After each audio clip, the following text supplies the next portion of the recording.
Well, we've got winter weather in the forecast, and it is going to feel like winter as we get into next week. But getting us there is the possibility of a white Christmas following some serious snowmelt that occurred earlier on today.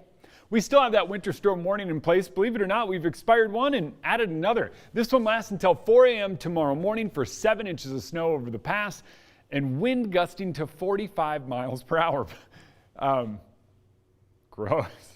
Sorry, I do not mean to laugh, but what we're looking at is traffic. I cannot believe the amount of traffic heading up and over the mountain pass. It is that kind of backed up. So if you're taking to the roads, be ready for a slow go and a lot of snow, no matter what mountain pass you're going over now that we get into the afternoon. In downtown, it was kind of gross. It was these big, fat, wet snowflakes that kind of hit you and melt as they do.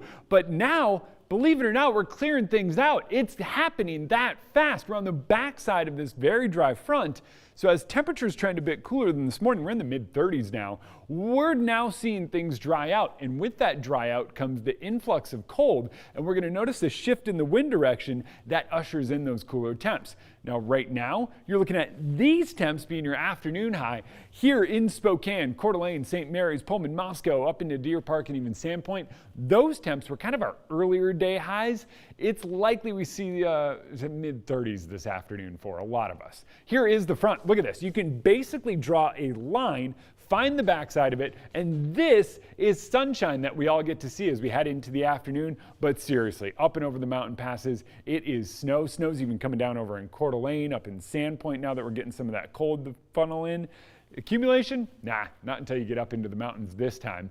But as that moves out, it keeps ushering in some of that cold, and that cold is what sets the stage for this. That's snow. And these bands of snow Friday and Saturday are the reason I haven't given up on a white Christmas. Now, none of them last long. They move in, they move out, they move in, they move out.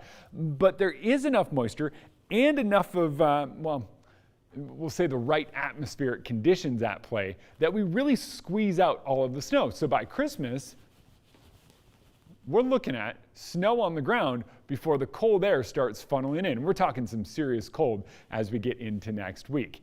Here it is. It's temperatures on the decline. 40, breezy today, but we're going to watch things start to wind down. Snow bands tomorrow give us that chance of a white Christmas. We'll see that on Saturday as we continue to see those snow bands kind of spread through. Sunday, that's when we get a real push of cold, and by Monday, we're topping out in the teens. By the time we get into next week, it's likely we struggle to get out of the single digits and see overnight lows down near zero.